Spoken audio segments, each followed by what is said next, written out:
Standing in the marble hallway of the federal courthouse in downtown Atlanta, I stared at the legal documents trembling in my hands.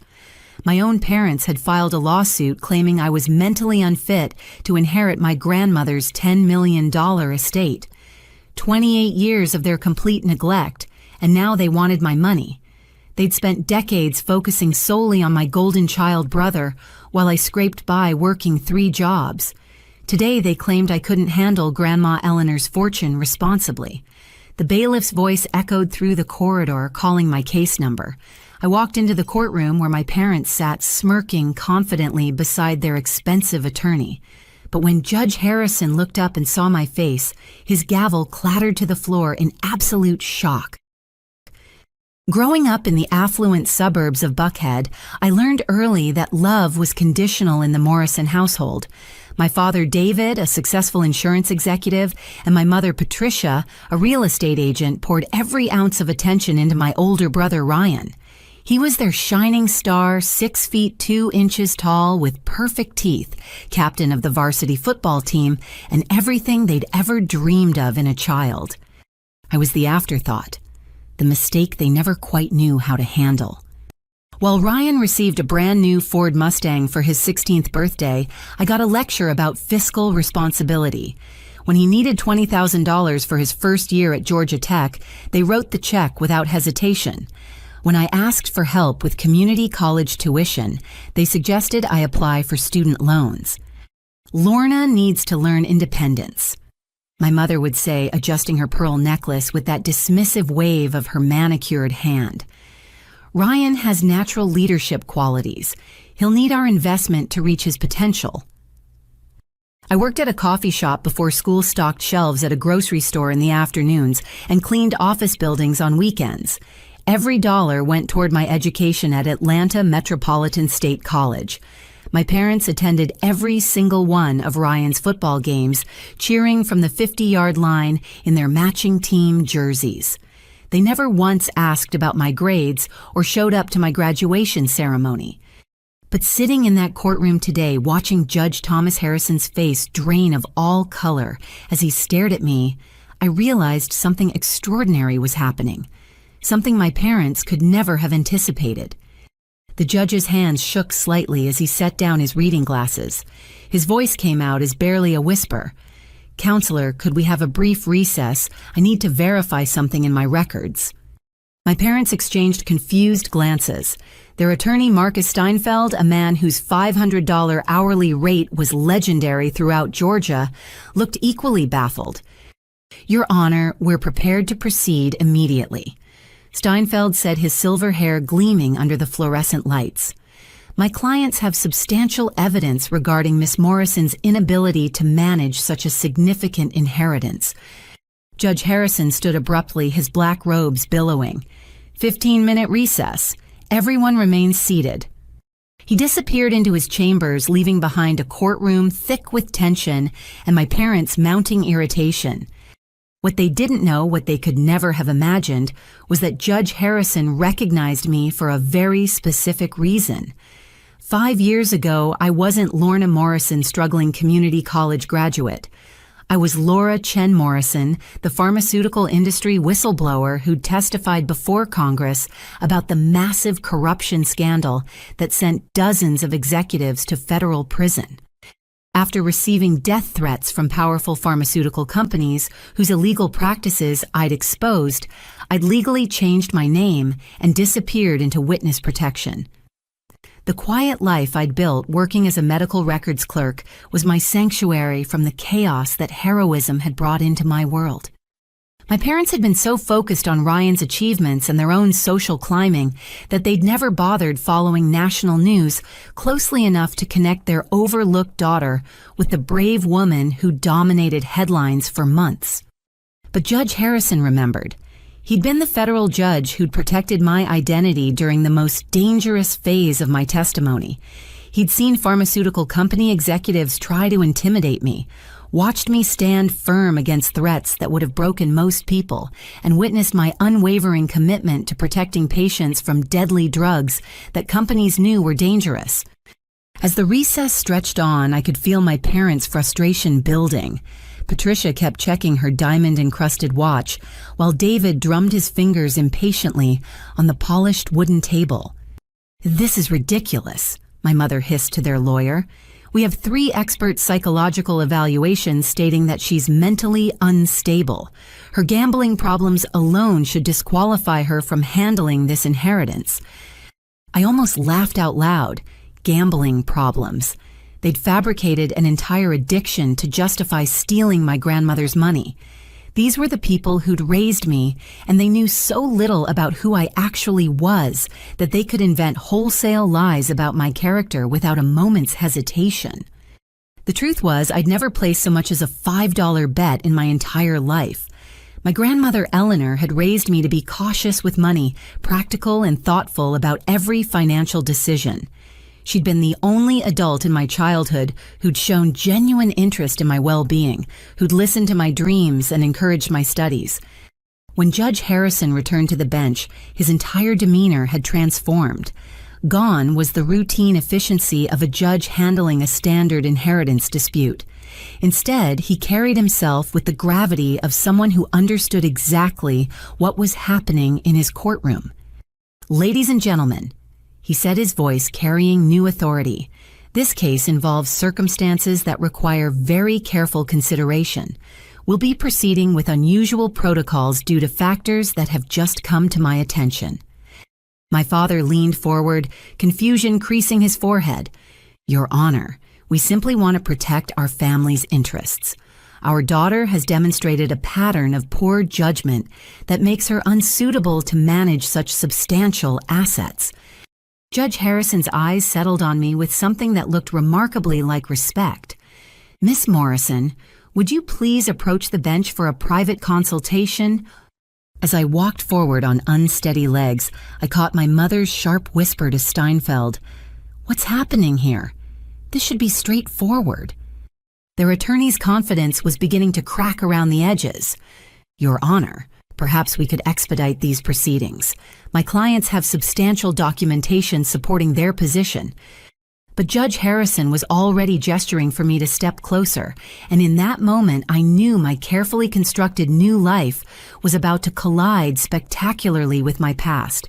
The question was whether it would save me or destroy everything I'd worked to build since leaving witness protection. The irony was perfect.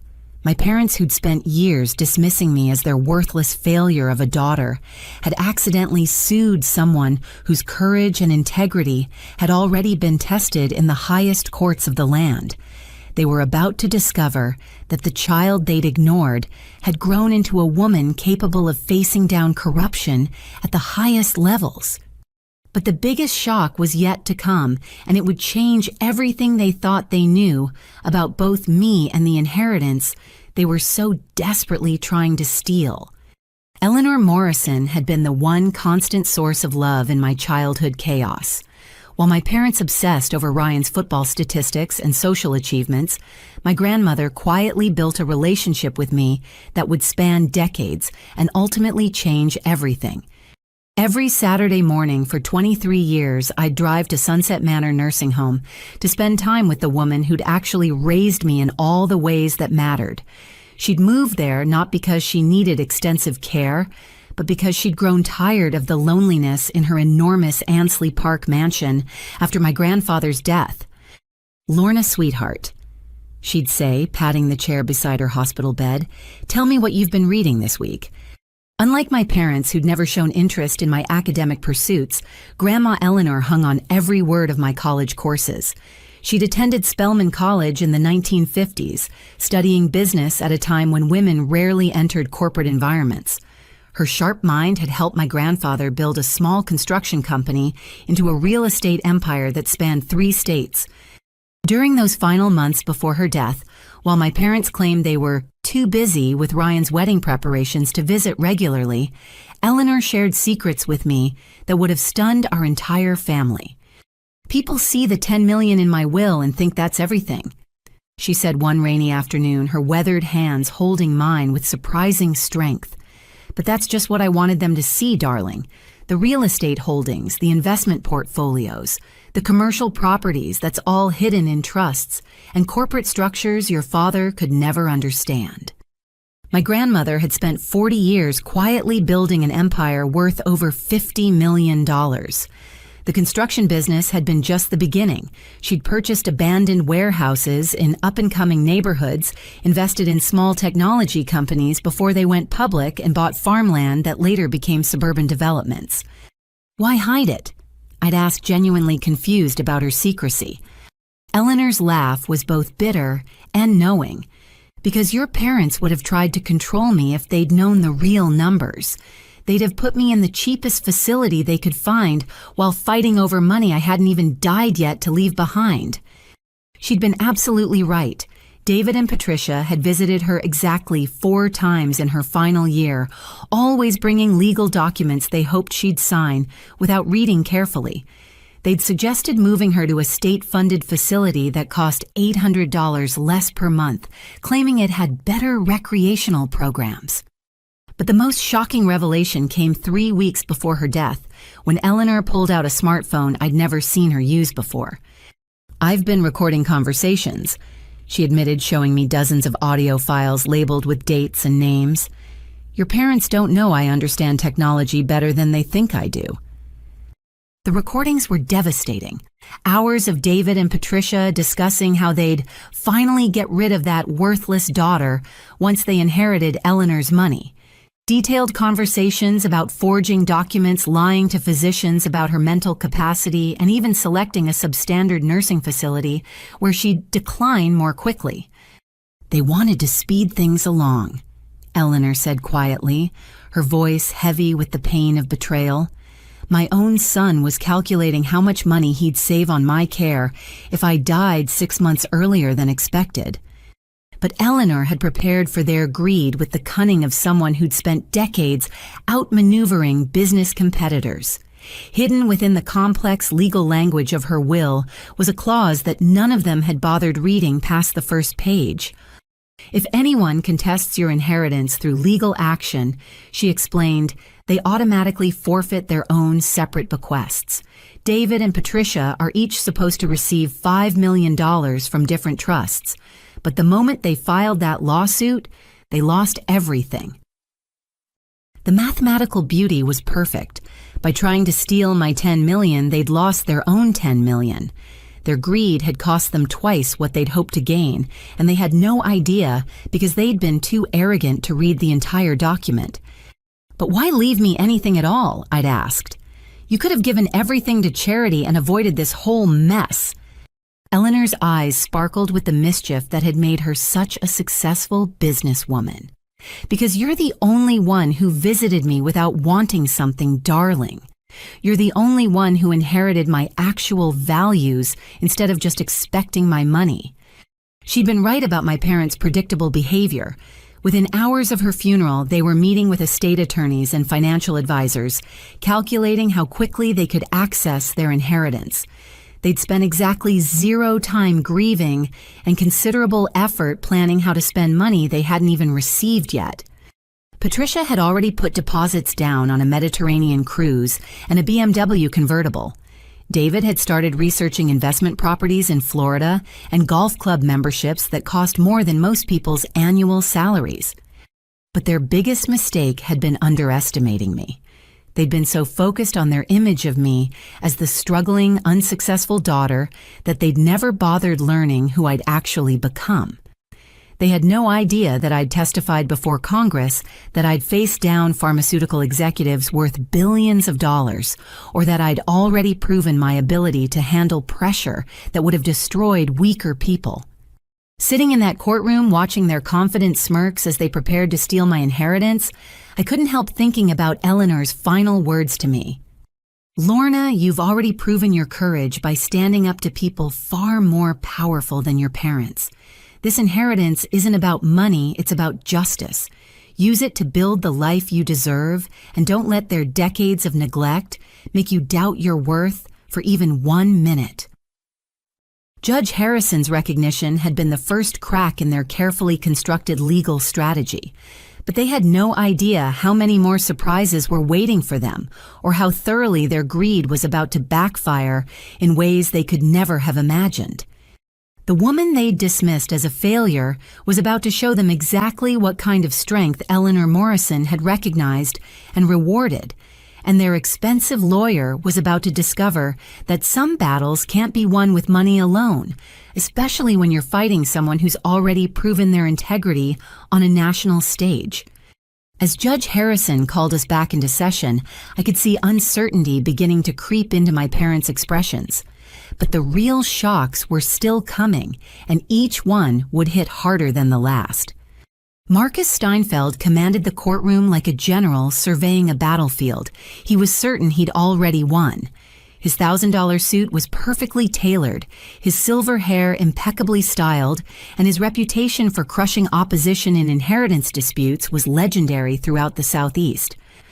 "Your Honor." He began, his voice carrying the smooth authority of someone who'd never lost a case this straightforward.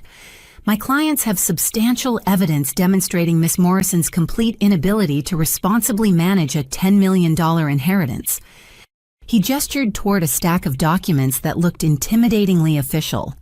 "We have 3 independent psychological evaluations confirming severe mental instability, documented gambling addictions, and a pattern of financial irresponsibility that puts this entire estate at risk." I watched my parents nodding along with every word, their expressions mixing satisfaction with barely concealed excitement. Patricia had worn her most expensive jewelry for the occasion, diamond earrings that cost more than I'd earned in 6 months, a pearl necklace that had belonged to her mother, and the wedding ring set that sparkled under the courtroom's fluorescent lighting. David sat straighter in his chair, projecting the confidence of a successful businessman who'd finally cornered a problem that had been irritating him for decades.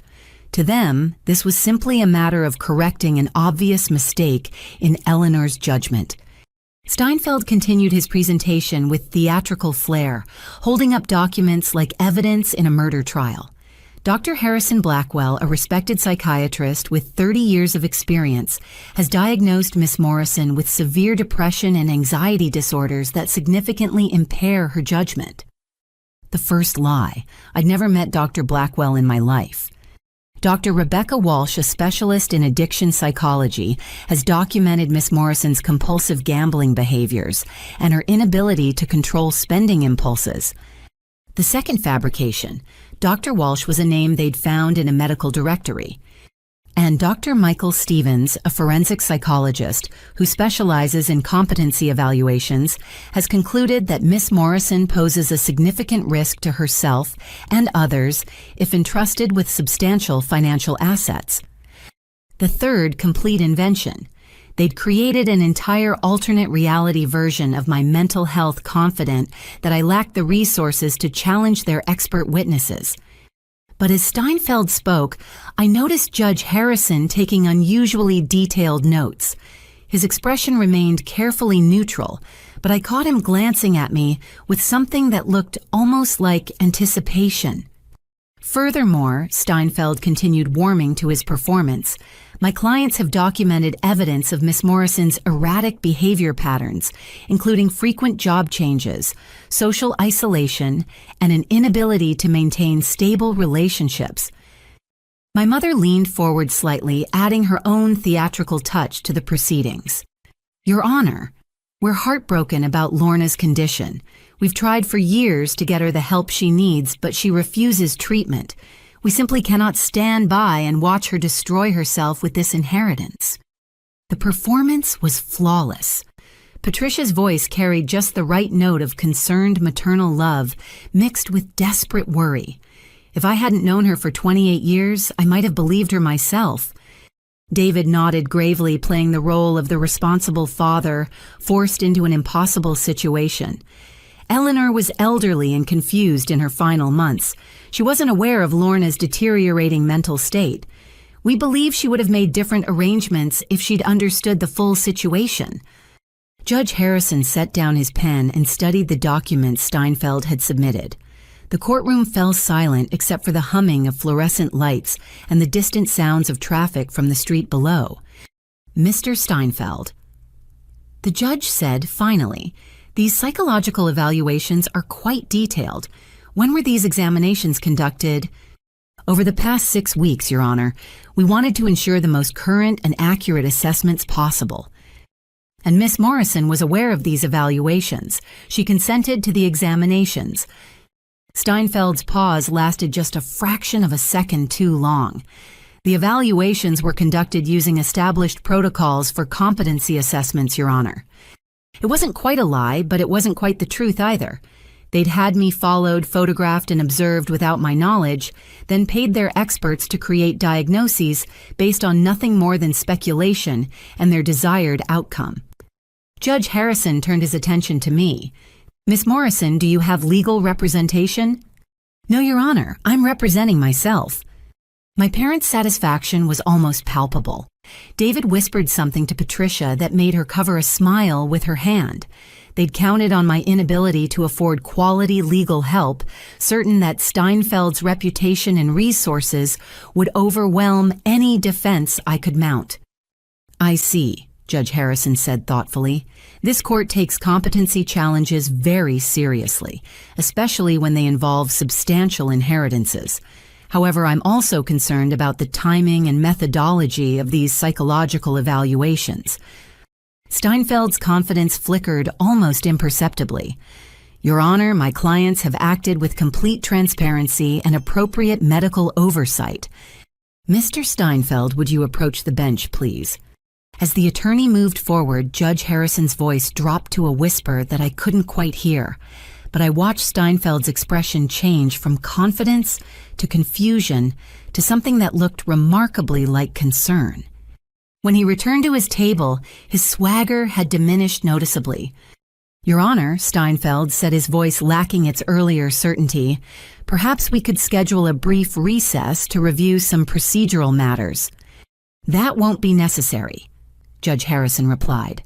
"However, I am going to require additional verification of these psychological evaluations before we proceed further."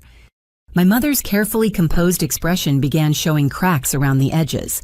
"Your Honor, we have 3 independent experts confirming our daughter's condition. How much more verification could possibly be needed?" Judge Harrison's smile was enigmatic. "Mrs. Morrison, this court has handled numerous cases involving questionable expert testimony. I want to ensure that all evaluations were conducted according to proper ethical and legal standards." David leaned over to whisper urgently in Steinfeld's ear, but their lawyer was studying his notes with the intensity of someone trying to solve an unexpected puzzle. What none of them knew was that Judge Harrison had spent the recess making phone calls. He'd contacted Dr. Blackwell, Dr. Walsh, and Dr. Stevens directly. 2 of them had never heard of me, and the third had been paid $5,000 to write a report based entirely on information provided by my parents. But the real surprise was still coming. That evening, as I sat in my small apartment reviewing Eleanor's will and trying to prepare for the next day's proceedings, my phone rang with a call that would change everything. "Miss Morrison, this is Marcus Steinfeld. I believe we need to discuss your situation privately." His voice carried none of the courtroom authority I'd witnessed earlier. Instead, he sounded like a man who'd discovered that his sure-thing case had hidden complexities he hadn't anticipated. "What do you want, Mr. Steinfeld?" "I want to make you an offer that could benefit both of us significantly. Your parents have promised me a substantial bonus if we win this case $2 million from your inheritance. But I'm prepared to throw the case in your favor if you're willing to pay me $3 million instead." The extortion attempt was so brazen that I almost laughed. This was the legendary Marcus Steinfeld reduced to trying to shake down the very person he'd been hired to destroy.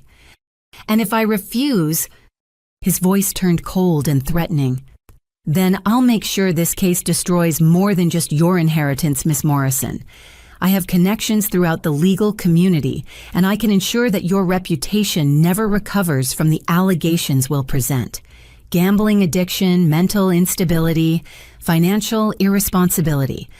By the time I'm finished, no employer will touch you." "Is that a threat, Mr. Steinfeld?" "It's a promise. Pay me $3 million, or I'll make sure you spend the rest of your life regretting this conversation. As I hung up the phone, I realized that I wasn't just fighting my parents anymore. I was facing a corrupt legal system where attorneys would fabricate evidence and threaten extortion to line their own pockets. But Marcus Steinfeld had made a critical error in judgment. He'd threatened someone who'd already proven their willingness to stand up to far more powerful corruption than anything he could imagine. The pharmaceutical executives I'd faced down had threatened my life, not just my reputation. Government officials had tried to silence me with political pressure that would have ended most people's careers. Corporate lawyers with unlimited resources had spent months trying to discredit my testimony and destroy my credibility. If I could survive all of that and still tell the truth before Congress, then Marcus Steinfeld and my greedy parents were about to learn exactly what kind of opponent they'd chosen to fight. The battle was just beginning, and they had no idea how many allies I was about to discover or how thoroughly their own greed and corruption was about to expose them. Sarah Martinez found me the next morning in the courthouse cafeteria, staring at a cup of coffee I couldn't afford to drink while reviewing legal documents I barely understood. She was everything Marcus Steinfeld wasn't: young, idealistic, and genuinely committed to justice, rather than billable hours. Miss Morrison, I'm Sarah Martinez, public defender with the Georgia Legal Aid Society. I read about your case in yesterday's legal briefs, and I'd like to offer my services. She was maybe 30 years old, with dark hair pulled back in a practical ponytail and clothes that clearly came from department stores rather than designer boutiques. Her briefcase was worn leather instead of polished metal, and her shoes showed the scuff marks of someone who walked everywhere instead of being driven in luxury cars. I can't afford a lawyer. I admitted, embarrassed by the truth, but unwilling to lie about my financial situation. Sarah's smile was warm and genuine. That's exactly why organizations like mine exist. Your case has some unusual elements that concern me professionally, and I think you're facing challenges that no one should have to handle alone. She sat down across from me and pulled out a yellow legal pad covered in neat handwriting. I've been researching Marcus Steinfeld's recent cases, and I'm seeing some disturbing patterns. Expert witnesses who later retracted their testimony, psychological evaluations that were never properly conducted, and financial arrangements that border on extortion. My heart started beating faster. What kind of financial arrangements? Contingency fees that are actually bribes, bonus payments that depend on specific outcomes, and in one case, an attorney who demanded payment from both sides of an inheritance dispute. Sarah's expression grew serious.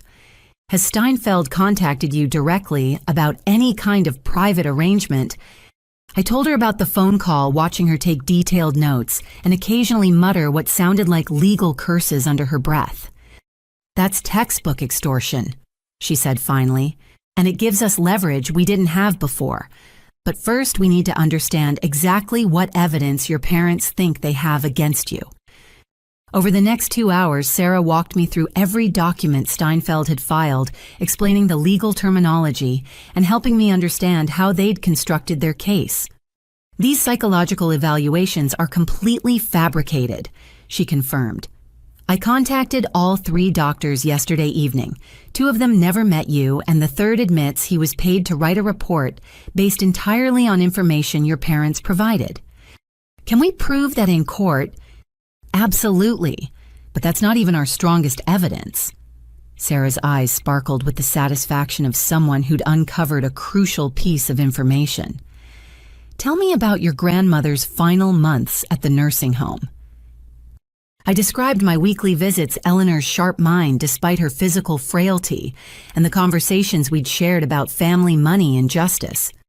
Did she ever record any conversations with your parents? My breath caught. How did you know about that? Sarah pulled out her phone and showed me a legal document I'd never seen before. Your grandmother's estate lawyer contacted me this morning. Apparently, Eleanor Morrison left detailed instructions that these recordings should be released if anyone challenged your inheritance through legal action. The recording quality was surprisingly clear. Eleanor had hidden her smartphone behind a flower arrangement, capturing hours of conversations with David and Patricia that revealed the depths of their greed and callousness. "She's costing us $800 a month more than necessary," my father's voice said clearly. "There are state facilities that would be perfectly adequate." "The sooner she's moved, the sooner she'll decline," my mother added. "These expensive places just keep people alive longer than they need to be." Sarah and I listened to conversation after conversation that painted a devastating picture of elder abuse, financial manipulation, and complete disregard for Eleanor's well-being.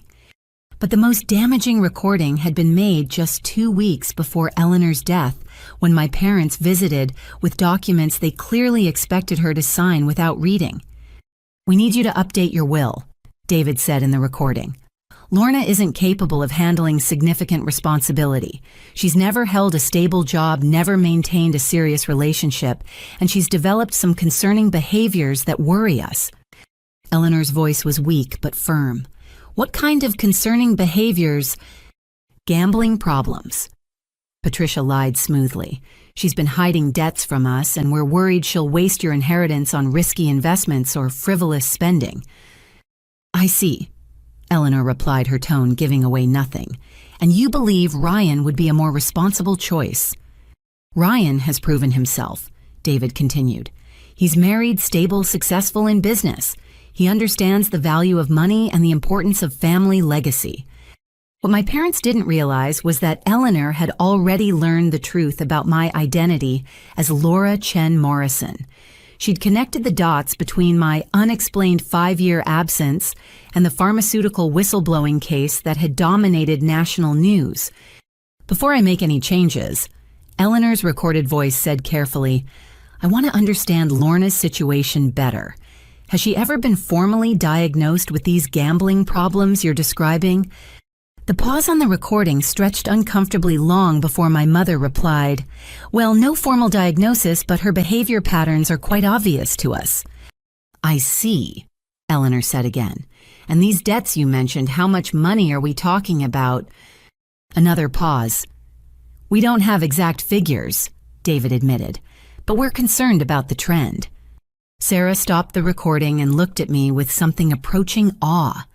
"Your grandmother was brilliant. She got them to admit on tape that they had no evidence for any of their claims about you. But the recordings contained even more devastating material. Hours of David and Patricia discussing how they'd forge Eleanor's signature on insurance documents, how they'd convince doctors that she was mentally incompetent, and how they'd finally get rid of that worthless daughter once they controlled the inheritance. "There's enough evidence here to file elder abuse charges," Sarah explained. "But that's not even the most shocking part." She pulled out another document that made my hands shake as I read it. "Your grandmother discovered that your parents have been embezzling money from your brother's trust fund, falsifying business expenses, and hiding assets to avoid tax obligations. She hired a private investigator who documented everything. The financial fraud was extensive and sophisticated. David had been systematically stealing from Ryan's college fund for over 3 years, replacing the money with forged bank statements that showed healthy account balances. Patricia had been claiming personal expenses as business deductions, including vacations, jewelry, and home renovations that had nothing to do with her real estate work. They're facing potential federal charges that could result in 20 years in prison," Sarah continued. "Your inheritance lawsuit is actually a desperate attempt to get money they need to pay back what they've stolen before anyone discovers their crimes." The pieces were falling into place with devastating clarity. My parents weren't just greedy, they were criminals who'd been stealing money for years and counting on Eleanor's inheritance to cover their tracks. "But there's one more surprise," Sarah said, her voice carrying barely contained excitement. "I spent yesterday evening researching your background, and I think I know why Judge Harrison reacted the way he did when he saw you." My carefully constructed new identity was about to collide with my past in ways I'd never anticipated. The question was whether revealing the truth about Laura Chen Morrison would save my inheritance or destroy the quiet life I'd worked so hard to build. But looking at Sarah's determined expression and listening to Eleanor's recorded voice defending me against my parents' lies, I realized that some secrets were meant to be revealed. Eleanor had spent her final months gathering evidence not just to protect my inheritance, but to expose the corruption that had been poisoning our family for years. The battle was about to shift dramatically in my favor, but the war was far from over. Marcus Steinfeld and my parents had no idea what kind of evidence they were facing or how thoroughly their own greed was about to backfire in the most spectacular way possible. As the evidence mounted against them, David and Patricia's confidence began cracking like expensive makeup under hot lights. I watched them through the courthouse windows as they stood in the parking lot, arguing with increasingly frantic gestures, while Marcus Steinfeld paced nearby, his phone pressed to his ear in what appeared to be a series of desperate calls. Sarah had spent the previous evening filing motion after motion, each one more devastating than the last. The fabricated psychological evaluations, the recorded conversations, and the evidence of financial fraud had transformed their sure-thing inheritance grab into a potential criminal disaster. "They're panicking," Sarah observed, watching my parents through the window. "People make stupid mistakes when they're desperate, and your parents are about to become very stupid very quickly." She was right. Over the next 48 hours, David and Patricia embarked on a campaign of bribery and intimidation that would have impressed organized crime bosses with its brazen illegality. First, they approached the courthouse clerk with an envelope containing $5,000 in cash, asking her to accidentally lose some of the evidence Sarah had filed. The clerk, a woman named Dorothy Williams, who'd worked in the justice system for 30 years, immediately reported the attempted bribe to courthouse security. Then they tried to intimidate Sarah directly. Patricia showed up at her office unannounced, offering her a $50,000 consulting fee if she'd withdraw from my case. When Sarah refused and threatened to call security, my mother switched tactics. "You don't understand what you're dealing with," Patricia said, her voice dropping to a threatening whisper. "My husband has connections throughout this city. One phone call from him could end your career permanently. Is defending that pathetic girl really worth destroying your future?" Sarah had recorded the entire conversation on her phone, adding witness intimidation to the growing list of charges my parents were accumulating. But their most desperate move came on a Thursday afternoon when Ryan arrived at the courthouse unexpectedly. I hadn't seen my brother in over 2 years, and my first assumption was that he'd come to support our parents' case against me. Ryan Morrison had always been everything our parents wanted: tall, handsome, successful, and completely devoted to their vision of family excellence.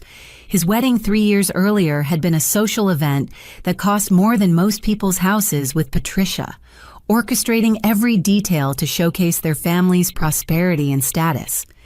I braced myself for another painful reminder of how thoroughly I disappointed the Morrison family expectations. But when Ryan walked into the courthouse conference room where Sarah and I were preparing for the next day's hearing, his expression was nothing like what I'd expected. "Lorna," he said quietly, his voice heavy with something that sounded remarkably like shame, "I need to talk to you about what our parents have been doing." He looked exhausted, older than his 32 years, with the kind of stress lines around his eyes that come from sleepless nights and impossible decisions. "I don't understand," I replied carefully. Ryan sat down across from us and pulled out a folder thick with bank statements, legal documents, and photocopied checks. "I've been investigating our family's finances for the past 6 months. I discovered some things that I think you need to know." Sarah leaned forward, her attorney instincts immediately engaged. "What kind of things?" "Our parents have been stealing from me for years," Ryan said bluntly. "My college fund, my trust account, even the money Grandpa Morrison left me when he died. They've taken over $400,000 and replaced it all with forged bank statements." The revelation hit me like a physical blow. Ryan had been their golden child, their perfect son, the recipient of all their attention and investment. If they'd been stealing from him, then their financial desperation was even worse than we'd realized. "How did you discover this?" Sarah asked, already taking notes. My wife Jennifer wanted to buy a house, Ryan explained. When we went to access my trust fund for the down payment, the bank told us the account had been nearly emptied. I thought it was a mistake until I started digging deeper. He showed us document after document proving systematic theft. David had been forging Ryan's signature on withdrawal slips, transferring money to accounts my parents controlled, and creating fake investment statements that showed healthy returns on money that no longer existed. They stole from their own son, I said, still struggling to process the scope of their betrayal. It gets worse, Ryan continued. I hired a private investigator to trace where the money went. They've been using it to cover gambling debts that Dad accumulated over the past 5 years. The irony was staggering. They'd accused me of gambling problems while my father had been secretly losing hundreds of thousands of dollars at casinos throughout Georgia and Florida. Patricia doesn't know about the gambling, Ryan explained. She thinks they've been making bad investments, but Dad has been flying to Las Vegas twice a month for 3 years, staying in high-roller suites and betting amounts that could have bought houses. Sarah's pen was moving rapidly across her legal pad. This explains their desperation about the inheritance. They need Lorna's $10 million to replace the money they've stolen from you. Ryan nodded grimly. But there's more. I also discovered that they've been planning this lawsuit for months, ever since they learned about Grandma Eleanor's will. They've paid Marcus Steinfeld over $200,000, already money they stole from my accounts. Why are you telling us this? I asked, genuinely confused about his motivations. My brother looked at me with an expression I'd never seen before, something that might have been respect mixed with regret. Because I've spent the last 2 days listening to recordings that Sarah's team provided to law enforcement. I heard our parents planning to abuse an elderly woman who loved us. I heard them plotting to steal money from someone who never hurt anyone. And I heard them talking about their worthless daughter in ways that made me sick to my stomach. He paused, his voice becoming thick with emotion. Lorna, I know our parents treated you terribly growing up. I was so focused on their approval that I never stood up for you when I should have. I let them make you feel worthless when the truth is, you're the only one in this family who turned out to be a decent human being. Sarah and I exchanged glances, both of us recognizing the significance of what was happening. I want to testify against them, Ryan said firmly. I want to provide evidence of their financial crimes, their elder abuse, and their systematic lies about your character. They don't deserve to get away with any of this. Ryan, I said carefully, testifying against them could destroy your relationship with our parents permanently. His laugh was bitter but determined. They destroyed our relationship the moment they decided to steal from me to fund their attack on you. I'm done being their golden child if it means watching them hurt innocent people. As we talked through the implications of Ryan's testimony, I realized that Eleanor's plan had been even more sophisticated than I'd understood. She'd known that eventually the truth about our parents' character would come to light, and she'd positioned her will to ensure that justice would be served when it did. But the most shocking revelations were still to come.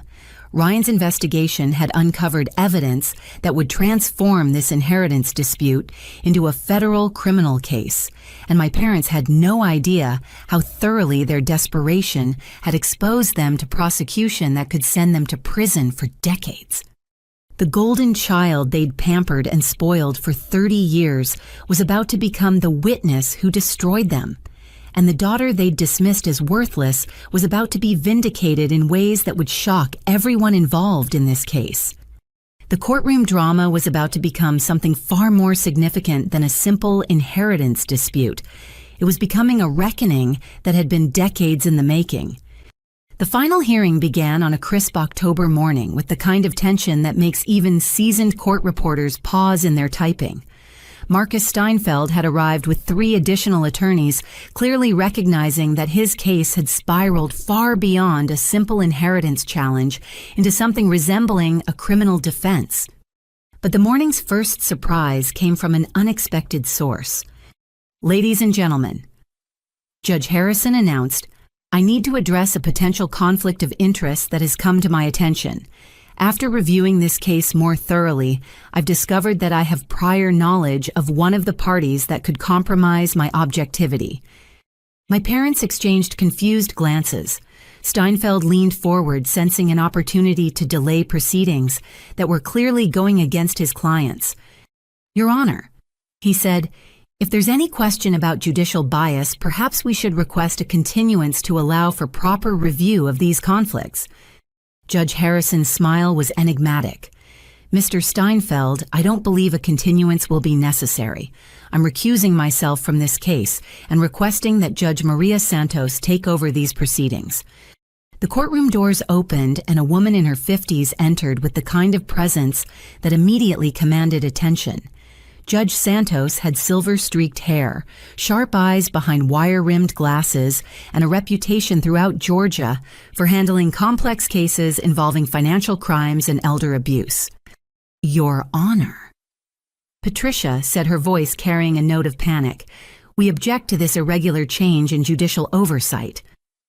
Judge Santos settled into the bench with the efficiency of someone who'd handled far more complicated situations than inheritance disputes.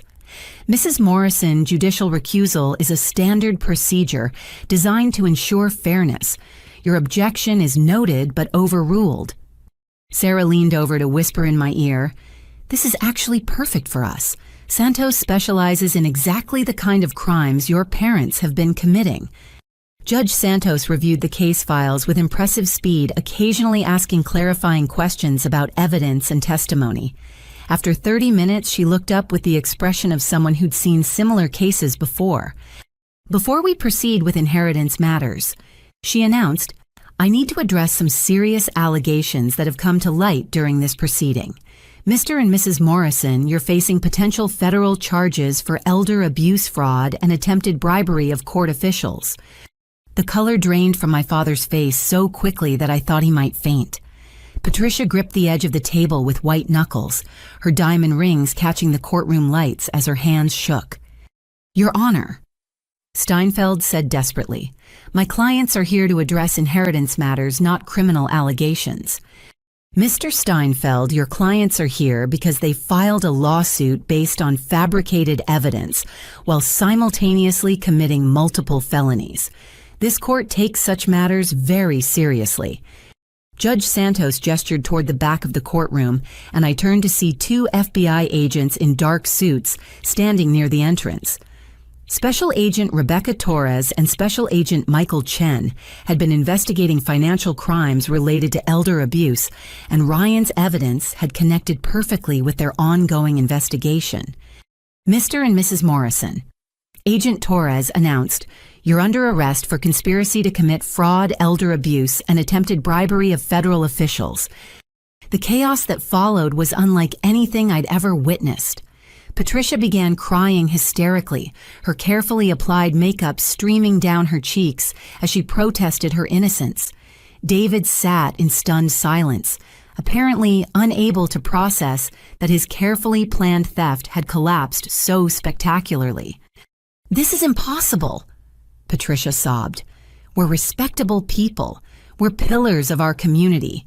You can't arrest us based on lies from a disturbed daughter and fabricated evidence." Agent Chen stepped forward with handcuffs, his voice calm and professional. "Ma'am, you're being arrested based on recorded confessions, documented financial fraud, and attempted bribery that was witnessed by multiple court officials." Steinfeld was frantically packing his briefcase, clearly trying to distance himself from clients who'd just become radioactive to his career. "Your Honor, I request permission to withdraw from representing these defendants." "Permission granted," Judge Santos replied dryly. "Mr. Steinfeld, you'll also need to make yourself available for questioning regarding your own conduct in this matter." The celebrity lawyer's face went pale as he realized that his attempted extortion of me had been recorded and reported to the State Bar Association. His legendary career was about to end in disgrace, destroyed by his own greed and overconfidence. As the FBI agents led my parents away in handcuffs, Ryan stood up from the gallery where he'd been sitting quietly throughout the proceedings. "Your Honor," He said, "I have additional evidence regarding my parents' financial crimes that might be relevant to federal prosecution." Judge Santos nodded approvingly. "Mr. Morrison, your cooperation with law enforcement has been noted and appreciated." With my parents gone and their lawyer in disgrace, the inheritance hearing proceeded with remarkable efficiency. Sarah presented Eleanor's will, the recordings that proved her mental competency, and the evidence of my parents' fraudulent claims about my character. "Miss Morrison," Judge Santos said, "not only do I find no evidence supporting claims about your mental incompetency, I'm impressed by the courage and integrity you've demonstrated throughout this ordeal." She paused, consulting notes that Judge Harrison had left for her review. "Furthermore, this court has learned that you are actually Laura Chen Morrison, the pharmaceutical industry whistleblower, whose testimony before Congress resulted in the conviction of dozens of corporate executives for endangering public health." The revelation sent murmurs through the packed courtroom. Local news reporters who'd initially come to cover a routine inheritance dispute suddenly realized they were witnessing something much more significant. "Miss Morrison," Judge Santos continued, "your willingness to risk your own safety to protect patients from dangerous medications demonstrates exactly the kind of character and judgment that qualifies someone to manage substantial financial assets responsibly." The irony was perfect. My parents had sued me, claiming I was mentally incompetent, only to discover that I'd already proven my competency under the most demanding circumstances possible. "This court not only upholds Miss Morrison's inheritance," Judge Santos announced, "but also awards her an additional $5 million in punitive damages from assets that Mr. and Mrs. Morrison attempted to conceal from tax authorities." The hidden clause in Eleanor's will had worked exactly as my grandmother had planned. By challenging my inheritance, my parents had forfeited their own separate bequests. But Judge Santos had gone further, confiscating money they'd hidden in offshore accounts and Swiss banks. "Furthermore," she continued, "Mr. and Mrs. Morrison will be required to repay the $400,000 they stole from their son's trust accounts with interest and penalties." Ryan would get his money back, my parents would spend decades in federal prison, and I would inherit enough money to build the kind of life Eleanor had always wanted me to have. But the most satisfying moment came when Judge Santos addressed the broader implications of the case. This court has rarely seen such a clear example of justice being served through the careful planning of someone who understood the true character of everyone involved. Eleanor Morrison's will wasn't just a distribution of assets. It was a test of character that revealed the truth about each member of her family. As the hearing concluded and reporters rushed to ask questions about the pharmaceutical connection, I realized that Eleanor's final gift hadn't been money at all. It had been the opportunity to prove my worth in front of people who'd spent decades underestimating me. The woman they'd dismissed as a failure had just inherited $15 million, while their greed had cost them their freedom, their reputation, and any chance of the comfortable retirement they'd been planning. Justice had been served in ways that even Eleanor couldn't have fully anticipated. But the most important victory was yet to come, the chance to use this inheritance to build something meaningful and lasting that would honor the woman who'd believed in me when no one else would. 6 months after the trial that changed everything, I stood in the marble lobby of the newly opened Eleanor Morrison Institute for Whistleblower Protection, watching as the dedication plaque was unveiled to reveal my grandmother's smiling face cast in bronze. The transformation had been remarkable. Using the inheritance and punitive damages, I'd purchased a historic building in downtown Atlanta and converted it into a comprehensive support center for people who risk everything to expose corruption and protect the public interest. "Miss Morrison," said Dr. Amanda Foster, the Institute's first director, "we've already received applications for assistance from over 200 whistleblowers across the country." The Institute offered everything I desperately needed during my own fight against pharmaceutical corruption: legal representation, security services, psychological counseling, and financial support for people whose careers had been destroyed by their courage to tell the truth. Ryan had used his restored trust fund exactly as Eleanor would have wanted. The Ryan Morrison Foundation for Elder Abuse Prevention had become one of Georgia's most effective advocacy organizations, helping families identify and prosecute cases of financial exploitation against elderly relatives. "I keep thinking about what Grandma would say if she could see all this," Ryan said, joining me in front of Eleanor's memorial wall. Our relationship had been transformed completely.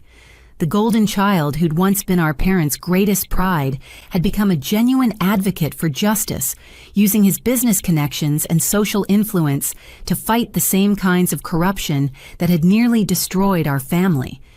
"She'd probably say we took too long to figure out what really mattered," I replied, thinking about Eleanor's final words to me in the nursing home.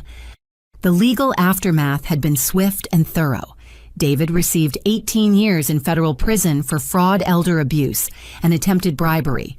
Patricia got 15 years for her role in the conspiracy. Marcus Steinfeld was disbarred and sentenced to 5 years for extortion and fraud, his legendary career ending in complete disgrace. But the most satisfying aspect of their punishment was financial. The government had seized every asset they'd hidden, including offshore accounts, luxury cars, jewelry, and the expensive house where I'd grown up feeling worthless and unwanted. They'd lost everything while I'd gained not just money, but something far more valuable, the knowledge that Eleanor had always seen my true character, even when I doubted it myself. Miss Morrison. Dr. Foster approached with a tablet displaying the latest statistics about our impact. "I thought you'd like to know that the Institute has helped secure convictions in 12 major corruption cases just in our first 6 months of operation. The numbers were encouraging, but the individual stories were what really mattered. Like Sarah Chen, the FDA scientist who'd exposed contaminated medical devices and now had legal protection from corporate retaliation. Or Marcus Williams, the Pentagon accountant who'd revealed defense contractor fraud and received security services when his family was threatened. Each success story proved that Eleanor's investment in my character had created ripples of justice that extended far beyond our family's particular drama. Judge Santos had become an unexpected ally, referring cases to the Institute whenever she encountered whistleblowers who needed support. Judge Harrison had written a letter of recommendation that helped us secure nonprofit status and federal grants. Even Sarah Martinez had joined our permanent staff, leaving her public defender position to become the Institute's chief legal counsel. Her success in my case had attracted national attention, and she'd received job offers from prestigious law firms throughout the country. But she'd chosen to stay with our mission of protecting people who risk everything to defend the truth. "I've been thinking about expanding our services," Sarah said, joining our conversation in front of Eleanor's memorial. "We're getting requests from international whistleblowers who need protection from foreign corporations and governments." The Institute had grown beyond anything I'd originally envisioned. We now employed 15 full-time staff members, including investigators, attorneys, security specialists, and counselors. Our annual budget exceeded $3 million, funded by the inheritance, private donations, and federal grants. But the most meaningful aspect of our work was personal. Every person we helped reminded me of my own journey from isolation and fear to security and purpose. Eleanor's inheritance had given me more than financial freedom. It had provided the resources to transform my own painful experience into something that could help others survive similar challenges. Miss Morrison. Dr. Foster said, "There's someone here who specifically asked to meet you." She led me to our main conference room where a young woman in her 20s sat nervously reviewing a folder of documents. Her name was Jessica Rodriguez, and she worked as a quality control inspector for a major food processing company. "I've discovered that my company is knowingly shipping contaminated products to schools and hospitals," she explained, her voice shaking with the same fear I'd felt years earlier. "They're threatening to fire me and sue me for corporate sabotage if I report it to health authorities." Listening to her story, I felt the familiar combination of anger and determination that had driven my own decision to testify against pharmaceutical corruption. Jessica was facing the same impossible choice: stay silent and allow innocent people to be harmed, or speak up and risk destroying her own life. "Jessica," I said, using the same tone Eleanor had used with me during our final conversations, "you're not alone in this fight. We have lawyers who specialize in food safety cases, investigators who can help document the contamination and security services to protect you from corporate retaliation." Her relief was immediate and visible. The isolation and fear that had been consuming her for months began lifting as she realized that telling the truth didn't have to mean facing the consequences alone. "What happens next?" she asked. "Next, we help you do what you already know is right," I replied. "But we make sure you have all the support and protection you need to survive the process." As our meeting concluded and Jessica left with a comprehensive support plan, I realized that this was exactly what Eleanor had intended when she structured her will to test our family's character. She'd known that money without purpose becomes meaningless, but money directed toward justice creates lasting change. The woman who'd spent decades building a real estate empire had used her final act to build something even more valuable: a legacy of courage and integrity that would outlast any material inheritance. Standing in the Institute's lobby that evening, surrounded by photos of the whistleblowers we'd helped and the corrupt officials whose crimes had been exposed through their courage, I understood that my parents had actually done me a favor by suing for my inheritance. Their greed had revealed the truth about everyone involved. They'd lost their freedom and their fortune because they'd chosen corruption over character. Ryan had gained a meaningful purpose by choosing justice over family loyalty. I discovered that my grandmother's greatest gift wasn't money, but the opportunity to prove that her faith in my character had been justified. The $10 million inheritance had grown into something worth far more than its monetary value. It had become a force for protecting people who risk everything to defend the innocent, exposing corruption that threatens public safety, and proving that sometimes the courage of one person really can change the world. Eleanor Morrison's legacy lived on not in bank accounts or real estate holdings, but in every whistleblower who found the strength to tell the truth, because they knew they wouldn't have to face the consequences alone. That was worth more than all the money in the world, and it was the inheritance that no lawsuit could ever steal from me. Have you ever had to choose between staying quiet about something wrong or speaking up despite the personal cost? What gave you the courage to do the right thing when it wasn't the easy thing? Share your thoughts in the comments below. I'd love to hear about times when ordinary people found extraordinary courage to stand up for what's right. If this story resonated with you, please hit that like button to help others find it. Don't forget to subscribe for more stories about justice, family dynamics, and the power of standing up to corruption. And please share this with anyone who needs to be reminded that sometimes the people who dismiss us as failures are actually revealing their own character, not ours. Thank you for listening to Eleanor and my story.